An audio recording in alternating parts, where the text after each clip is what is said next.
ನನಗೆ ಒಂದು ಅಚ್ಚುಮೆಚ್ಚು ಅಂದರೆ ಒಂದು ರಾಜ್‌ಕುಮಾರ್ ಸಿನಿಮಾಗಳು, ಮತ್ತೊಂದು ನನಗೆ ನಾನು ಓದುವ ಕಾಲಕ್ಕಿದ್ದಂಥ ಪದ್ಯಗಳು ಇದೆಲ್ಲ ಇವತ್ತಿಗೂ ಕುವೆಂಪು ಅವರ ಪದ್ಯಗಳು ನನಗೆ ಭಾರಿ ಅಚ್ಚುಮೆಚ್ಚು. ಅವರ ವಿಚಾರಗಳು ಅವೆಲ್ಲ ನನಗೆ ತುಂಬ ಅಚ್ಚುಮೆಚ್ಚು. ಅವರನ್ನು ಮೀಟ್ ಮಾಡಿದಿರಿ ಕೂಡ ತಾವು? 2 ಬಾರಿ ಭೇಟಿ ಮಾಡಿದ್ದೆ. ಕುವೆಂಪುರನ್ನ 2 ಬಾರಿ ಭೇಟಿ ಮಾಡಿದ್ದೆ. ಹೇಗೆ? ನಮ್ಮ ದೊಡ್ಡರಂಗೇಗೌಡರು ಇದಾರಲ್ಲ, ಅವ್ರ ಮುಖಾಂತರ ದೇಜಗೋ, ಮೈಸೂರಿನ ದೇಜಗೋ ಜವರೇಗೌಡರು ಅಂತ ಅಪ್ಪಟ ಶಿಷ್ಯ, ಕುವೆಂಪು ಅವರಿಗೆ ಅಪ್ಪಟ ಶಿಷ್ಯ. ಅವ್ರ ಮುಖಾಂತರ ನಾನು ಹೋಗಿ ಕುವೆಂಪು ಅವ್ರನ್ನ ಭೇಟಿ ಮಾಡಿದೆ.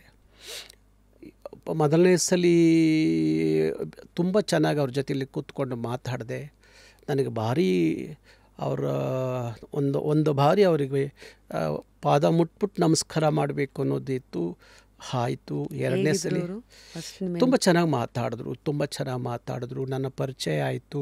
ಇವನು ಅಪ್ಪಟ ಕನ್ನಡದ ಅಭಿಮಾನಿ, ತುಂಬ ಕನ್ನಡದ ಬಗ್ಗೆ ಪ್ರೀತಿ ಇದೆ, ಕಾಳಜಿ ಇದೆ ಅಂತ ಅವರು ನನಗೆ ಬೆನ್ನ ಮೇಲೆಲ್ಲ ಕೈ ಹಾಕಿ ತೊಟ್ಟಿ, ಇಲ್ಲ ನೀನು ಕನ್ನಡದ ಕೆಲಸ ಚೆನ್ನಾಗಿ ನಿರಂತರವಾಗಿ ಮಾಡು, ನಿನಗೆ ಆ ಧೈರ್ಯ ಇದೆ, ಹಾಗೆ ಹೀಗೆ ಅಂತ ನನ್ನ ತುಂಬ ಕೊಂಡಾಡಿದ್ರು ಅವತ್ತು ಕೂರಿಸ್ಕೊಂಡು.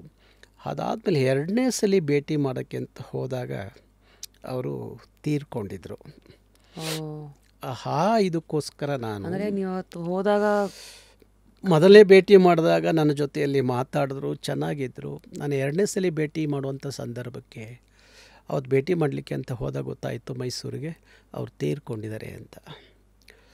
ಬಹುಶಃ ನಾನು ಒಂದು ತಿಂಗಳ ಕಾಲ ನಾನು ಚಪ್ಪಲಿ ಹಾಕಿರಲಿಲ್ಲ. ಅವತ್ತು ಅಲ್ಲಿ ಬಿಟ್ಟಿದ್ದ ಚಪ್ಪಲಿ, ಅವ್ರ ಅಂತ್ಯ ಸಂಸ್ಕಾರ ಅವರಿಗೆಲ್ಲ ಕಾರ್ಯಗಳು ಮುಗಿಯೋವರೆಗೂ ನಾನು ಕಾಲಿಗೆ ಚಪ್ಪಲಿ ಹಾಕಿರಲಿಲ್ಲ. ಅಲ್ಲಿಂದ ಸೀದಾ ನಾನು ಕುಪ್ಪಳ್ಳಿಗೆ ಹೋದೆ.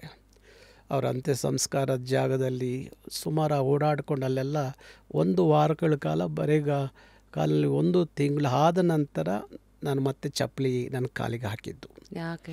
ನನಗೆ ಅಷ್ಟೊಂದು ಕುವೆಂಪು ಅವರು ಕಂಡ್ರೆ ಭಾರಿ ಅವ್ರನ್ನ ತುಂಬ ಪ್ರೀತಿ ಮಾಡ್ತಾಯಿದ್ದೆ. ಅವ್ರ ಪದ್ಯಗಳು ಅಂದರೆ ನನಗೆ ಅಚ್ಚುಮೆಚ್ಚು, ಅವರ ಕನ್ನಡದ ವಿಚಾರಗಳು ಅಚ್ಚುಮೆಚ್ಚು.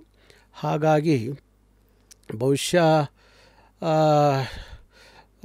ಕುವೆಂಪು ನನಗೆ ಇವತ್ತಿಗೂ, ಅದಕ್ಕೆ ಕರ್ನಾಟಕ ರಕ್ಷಣಾ ವೇದಿಕೆಯಲ್ಲಿ ನಾವು ಅವರ ಭಾವಚಿತ್ರವನ್ನು ಬಳಸ್ತೀವಿ. ಅವರ ಆದರ್ಶ ಯಾಕೆಂದರೆ ಜಾತಿ ಧರ್ಮಗಳನ್ನು ಮೀರಿದಂಥ ಪುಟ್ಟಪ್ಪ ಅಂತ ಹೇಳ್ಕೋಬೋದು.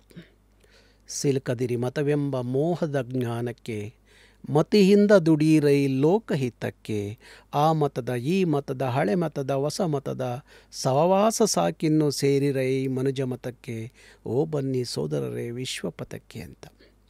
ಎಲ್ಲ ಜಾತಿ ಧರ್ಮಗಳನ್ನು ಮೀರಿದಂಥ ಅವರ ಸಂದೇಶ, ವಿಶ್ವಮಾನವ ಸಂದೇಶ ನನಗೆ ಅಚ್ಚುಮೆಚ್ಚು. ಹಾಗಾಗಿ ಬಹುಶಃ ಅವರ ಭಾವಚಿತ್ರವನ್ನು ಇವತ್ತು ನಾವು ಕರ್ನಾಟಕ ರಕ್ಷಣೆಯಲ್ಲಿ ಇಟ್ಕೊಂಡಿದ್ದೀವಿ.